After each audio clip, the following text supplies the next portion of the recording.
Bulahan ang dili mamati sa tambag sa mga daotan o mosunod sa gibuhat sa mga makakasala o makig-abin kanila nga wala moila sa Dios.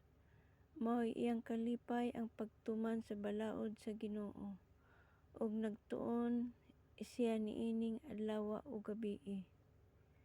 Sama siya sa kahoy nga nagtubo daplin sa usa ka sapa ug namunga sa tingbunga ug ang dahon niini dili malaya. Sa tanan niyang buhaton siya nagmalampuson, apan dili sama niini ang mga daotan. Sila daw uhot nga napadpad inighuros sa hangin. Ang daotan silutan gayud sa Dios ug dili itipon sa mga matarong. Bantayan sa Ginoo ang mga matarong apan laglagod ang dangatan sa makakasala. Nganong nagsabot man pag-alsa ang kanasuran, nganong naglaraw man silag mga butang nga walay kapuslanan.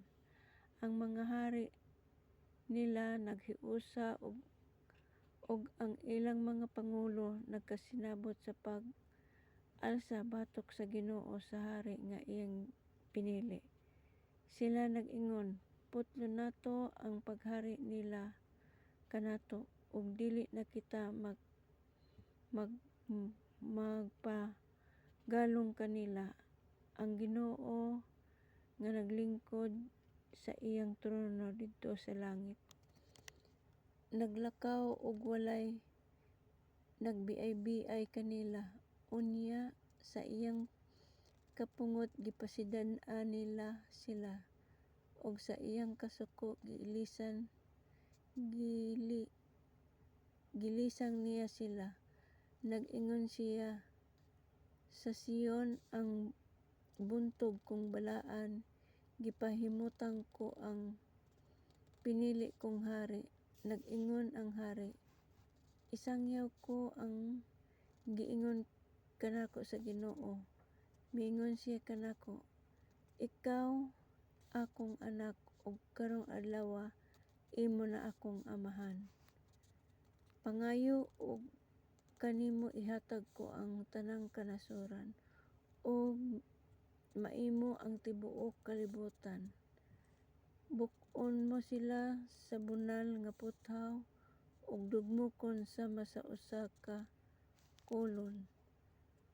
Pagmaalamon kamong mga hari ug pagmatngon kamong mga namunoan. Alagari ug kahadluki ang Ginoo.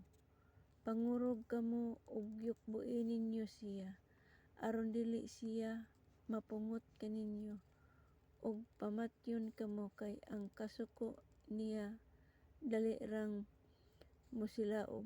Bulahan ang modangop kaniya aron iyang panalipdan.